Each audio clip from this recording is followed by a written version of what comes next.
Setiap kali kita nge-scroll, itu palsu. Konten palsu, followersnya palsu, engagementnya palsu, influencernya pun palsu. Gue yakin banyak dari kalian yang berasa seperti itu kan. Kayak setiap kali kalian ngeliat scroll media sosial zaman sekarang tuh kayaknya apaan sih, semuanya tuh palsu gitu. Kayak nggak bener, kagak real. Bikin kalian berasa setiap kali denger jargon namanya kreator ekonomi, attention ekonomi, semua orang bisa kaya di media sosial. Kalian berasa ini hanya mimpi belaka. Kalian berasa ini udah red ocean lah, udah nggak mungkin lah ada peluang lagi di media sosial ini. Tapi gue lihat ini tuh masih di awal banget. Karena kebanyakan yang palsu, gak banyak yang main real. Tapi apakah pemainnya makin banyak? Gue setuju. Karena kalau misalkan gue ngeliat kiri dan kanan, makin banyak banget orang-orang yang melakukan konten di media sosial secara personal. Karena gue sendiri pun udah masuk ke dunia kreatif ini selama 5 tahun ke belakang. Gue lihat nih, makin lama makin banyak pemainnya. Kalau kita ngomongin di 2022-2023 itu masih orang-orang pionir yang berani langsung kan. Kayak dia tahu kayak ngapain gue bayar ke influencer A, influencer B, mendingan gue personal branding aja. Itu tuh masih dikit tuh poolnya. Tapi sekarang di 2024, di 2025 gue lihat udah banyak agensi-agensi yang specifically khusus untuk bikin personal branding. Jadi udah ada tuh pabrik bikin konten buat lu kelihatan kayak CEO, buat lu kelihatan keren. Banyak kan kalian lihat kan kayak konten-konten yang storytelling CEO, kayak kasih tahu gimana cara dia tuh build dia punya produk. Apakah konten-konten ini akan mati? Jelasnya kagak, tapi gue ngeliat bakal ada perkembangan. Karena orang-orang bakal makin bosen, layaknya kita berkaca sama negara maju. Gue lihat sekarang untuk kalian itu bisa menjadi sesuatu yang beda di antara sekian banyak sapi, untuk kalian tuh bisa jadi sapi ungu, kalian tuh harus bikin sesuatu yang nyata, yang real, yang turun ke lapangan. Karena semakin jago pabriknya bikin konten-konten yang terlalu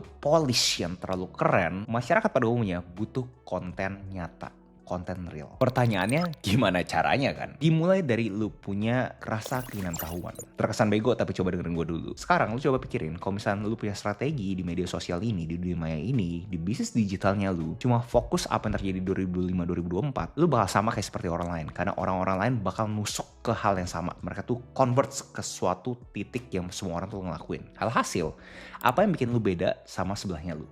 Itu pertanyaan yang lu harus bisa pecahkan. Dan industri yang makin mature, makin banyak banget orang-orang bisa memproduksikan banyak konten yang keren-keren. Yang bisa bikin beda adalah diri lu sendiri. Kebanyakan orang selalu berpikir, oh lu berarti nusuk nih, lu harus expert ke satu bidang. Apakah itu salah? Jelasnya kagak. Tapi kalau misalnya lu mau beda, lu harus bisa mengambil spesialisasi di bidang-bidang lain juga. Karena kalau misalnya spesialisasi nusuk ke satu arah, dan abis itu kontennya dipolish terus, orang pasti berasa nggak bisa relate. Kayak ini konten bukan buat gue gitu. Gue butuh sesuatu yang real. Dan gue ngomong ini berdasarkan history kita di televisi. Kalian ingat kan di awal-awal semuanya konten-kontennya bagus pada zaman itu, TV-nya semakin modern, semakin real TV. Di sini yang lu butuh ngertiin adalah apalagi spesialisasi yang lu pengen kejar. Dan untuk lakukan ini, lu butuh 3 hal. Self-education, lu ngajarin diri lu sendiri. Self-interest, lu punya rasa keinginan tahuan yang lu bener-bener sangat tinggi banget dan lu kejar sendiri. Self-sufficient, di mana semua aktivitas tersebut itu tuh berguna buat lu. Ada nilai komersilnya. Dan lu ambil full tanggung jawab terhadap semua aktivitas ini. Dan akhirnya terjadilah spesialisasi yang baru. Mungkin di sini berpikirnya secara kritis berarti lu suruh gue jadi generalis gitu bro. Emang masih zaman. Di sini gue pengen bikin gue punya definisi tersendiri terhadap generalis, karena gue nggak tahu kenapa generalis itu terkesan sesuatu yang negatif. Tapi di mata gue adalah generalis itu orang yang nyambungin titik, bukan orang yang serba bisa tapi nggak tahu arah yang mana. Menurut gue generalis itu orang tuh tahu arah yang mana. Dan gue argue semakin informasi semakin jadi komoditas, semakin lu butuh jadi generalis. Cukup ngerti 20% dari domain yang lu pengen coba akuisisi untuk bisa menghasilkan 80% ya. Contoh, ngerti marketing cukup buat ngarahin, ngerti produk cukup buat bangun, ngerti manusia cukup buat mimpin. Keunggulan terbesar kita di dunia digital ini buat kita beda bukan saat kita itu terkenal di skill tunggal, tapi di intersection, di persimpangan antar semua skill yang kita akuisisi. Makanya gue bilang ini adalah the digital renaissance. Gue lihat banyak banget orang-orang yang mencoba mengakuisisi framework ini, di mana lu itu punya intersection tersebut, lu tuh jadi magnet. Dari sekian banyak sisi, orang tuh pengen tahu lu. Dan hasilnya seperti yang gue pernah ngobrol sama orang-orang yang sukses ini, signifikan. Gue gak pengen lu belajar ini sia-sia, karena gue yakin pasti kalian berasa, bro tapi kalau misalkan ini gak bisa dikomersilkan, gak bisa dimonetisasi gimana. Baik lagi kenapa gue sharing beberapa studi kasus di gue punya YouTube channel, buat kalian ngebayang ternyata bisa. Dan punya intersection tersebut dijual,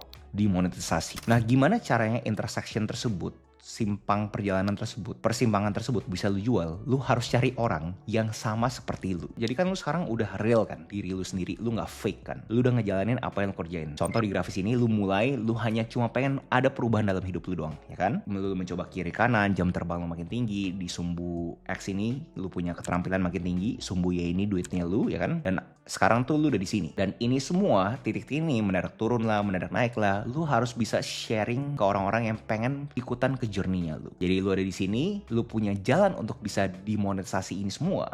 Adalah lu mencari customer lu yang lagi mau ngubah hidupnya. Karena lu kan udah dari situ kan, dan lu udah ngelewatin ini semua. Dan untuk lu bisa jadi nyata segala macam, lu harus bisa kasih lihat semua dokumentasi yang mereka bisa tahu bukti sosialnya bahwa lu tuh mulai dari sana juga. Jadi itu adalah lu punya brand story. Nggak dibuat-buat, semua terdokumentasikan. Orang bisa tahu mana yang real, mana yang kagak. Jadi gue ada ilustrasi nih. Di sebelah kiri nih ada goal nih. Apa yang lu pengen terjadi dalam hidup lu. Contohnya baik banget, lu bisa ngomongin badan fit lah, ngomongin bebas finansial, jago investasi, bangun bisnis. Nah di sini tuh goalnya lu, personal. Di sebelah kanan adalah brand. Lu bisa bantu orang achieve apa. Atau lebih spesifik lagi, promise. Janji lu apa ke orang untuk bisa mentransformasikan hidupnya sama seperti lu. Karena seperti yang gue pernah bahas di video sebelumnya, brand itu nggak cuma logo guys. Brand itu adalah janji transformasi yang orang asosiasikan sama lu. Contoh, kalau misalkan goalnya lu itu adalah bikin bisnis tanpa burnout sama sekali, lifestyle bisnis. Brandnya lu, promise-nya lu adalah membantu para pekerja 9 to 5 untuk ngebantu bisnis sampingannya dengan memakai sistemnya lu. Ini penting banget karena menurut gue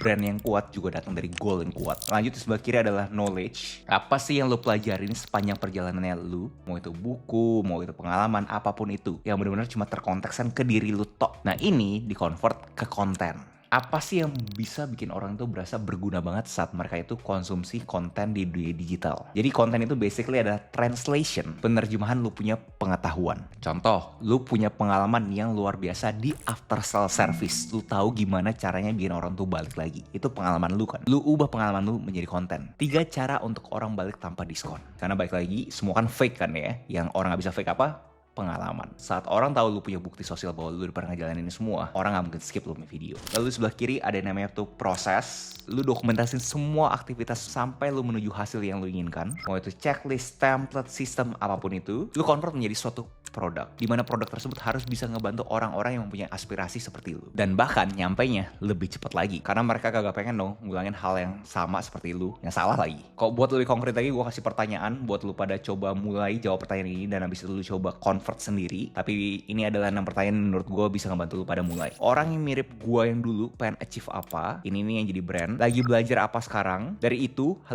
hal apa yang paling berguna buat mereka, ini yang dijadiin konten. Proses step by step keseharian gue tuh apa, dimana gue paketin proses tersebut menjadi produk sederhana, ini yang jadi produknya lu. Dan kalian pasti berpikir kayak, bro kalau misalnya kayak gini jadi bisnis beneran dong, banyak dong yang harus gue siapin segala macam. Nah ini the beauty of the digital renaissance, of the new rich, dimana kalian sendiri pun sebenarnya tuh bisa loh. Seriusan, jargon solopreneur itu makin banyak yang kerjain, terutama di negara maju. Dan kita sebagai negara berkembang pada umumnya pasti kan berkaca sama negara maju. Di negara maju aja udah hampir sampai 30 juta solopreneur guys, yang bisa menghasilkan 1,7 triliun US dollar. Triliunnya US dollar. Dan mereka kagak ada tim. Kenapa? Karena sekarang udah ada AI, bikin website juga udah gratis, pakai nama lnk.id, kalian tuh bisa langsung jualan kalian punya produk digital, bisa jualan kalian punya ebook, jualan kalian punya course. Jadi jangan berpikir kayak seakan-akan, wah kalau misalkan gue harus monetisasi ini semua, kayak terkesan PR banget. Enggak guys, enggak PR.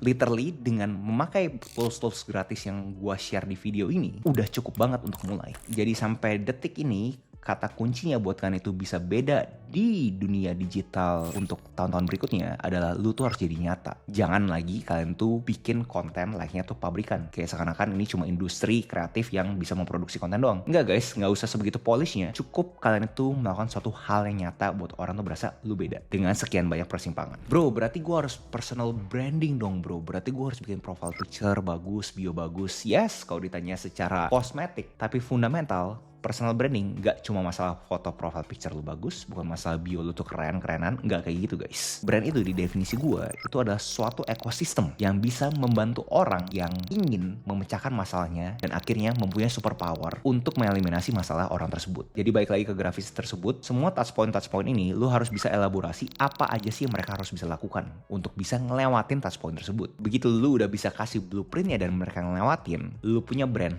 udah jadi, bukti sosialnya ada. Jadi kalau misalnya spekulasi gue bener ya, apapun yang terjadi di Amerika akan terjadi di Indonesia, tren ngelakuin sesuatu yang bener nyata orang bisa lihat, itu yang membuat diri lu menjadi eksponensial. Jadi buat kalian yang serius di dunia digital ini, saatnya lu pada tuh udah bener-bener pentingin yang namanya craftsmanship. Orang tuh kagak pengen konten-kontennya slop, yang bahasa kasarnya tuh AI slop, karena udah terlalu banyak orang-orang tuh ngeliat konten-konten seperti itu. Terlalu mudah orang bikin konten seperti itu. Harus craftsmanshipnya tinggi, tahan lama, punya kualitas luar biasa. Jadi gue argue zaman-zaman self-proclaim kayak gue nih si paling jago marketing, mungkin bentar lagi udah mau habis. Karena sekarang di dunia internet ini semua bisa self-proclaim, yang orang kagak bisa fake community proclaim. Ada nyatanya, ada hasilnya. Yes, kalau misalkan kalian berpikir, bro, berarti kalau misalkan di new economy ini berarti nggak butuh viral. Ya, kalau bisa dibilang nih, viral itu udah kagak ada gunanya. Walaupun gue tahu namanya viral itu nikmat, kita ngomongin ada dopamine hits segala macam, kalian berasa kalian mencapai angka tersebut, kalian adalah seseorang, which is fine, nggak ada yang salah. Tapi itu nggak pernah worth kalau lu harus nukar kualitas, martabat, dan taste. Lu nggak bisa jadi real sekali doang. Dan ngomong kasarnya, lu kalau misalnya viral, kelihatan pintar, emang bisa apa sih? Kalau misalkan kagak ada value yang lu buat di masyarakat, lu viral doang, terus kenapa? Dan pastiin ya guys ya, lu untuk mengambil intisari dari video ini, untuk jadi real, untuk jadi nyata, lu kagak fake lagi, nggak cuma bisa sekali. Narasi yang lu bangun harus berkali-kali. Mau 3 bulan, 6 bulan, 8 bulan, 12 bulan. Pakai konsistensi, pakai kesabaran, pakai kerja yang berulang, nggak ada shortcut,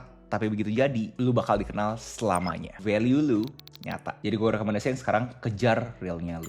Menurut gue, kita bukan lagi di creators economy, kita bukan lagi di attention economy, kita sekarang masuk ke yang namanya sistem ekonomi. Kita harus tahu bahwa solusi aja tuh kagak cukup sekarang, karena orang itu pengen tahu cara menyelesaikan masalahnya. Pas orang beli doang, belum selesai masalahnya guys. Value-nya belum terdeliver. Begitu mereka sudah bisa memecahkan masalahnya, baru tercipta yang namanya value. Jangan adu beda produknya, tapi lo harus bisa bikin sistem lu sendiri. Itu yang bikin lu beda. Nggak ada orang yang tahu sistemnya lu dibandingkan lu sendiri. Sistem lu tuh unik, itu yang lo harus jual. Jadi pastiin kalian stop tuh kasih mimpi-mimpi aneh-aneh, kasih bukti yang beneran nyatanya. Pastiin kalian ada aktivasi juga komunitasnya. Buat kalian di sini yang masuk kelasnya gue, kalian pasti udah tahu, menurut gue personal branding itu bakal mati karena terlalu gampang orang itu melakukan namanya self-proclaim. Menurut gue game berikutnya adalah community branding. Nah kalau misalnya kalian bisa mengaktifkan, kalian punya community branding dengan apa yang gue ngomongin yang namanya sistem ekonomi, menurut gue itu gila banget. Itu bakal bikin kalian punya brand naik level lagi. Kalian bisa jadi one of one, yang bahasanya gue, sapi naik sepeda sambil minum kelapa. Cari sapinya kalian yang bisa ngelakuin itu. So itu aja video gue hari ini. Next video siapa yang menurut kalian menarik untuk gue bawakan, tinggal komennya di bawah. Jangan lupa like sama subscribe,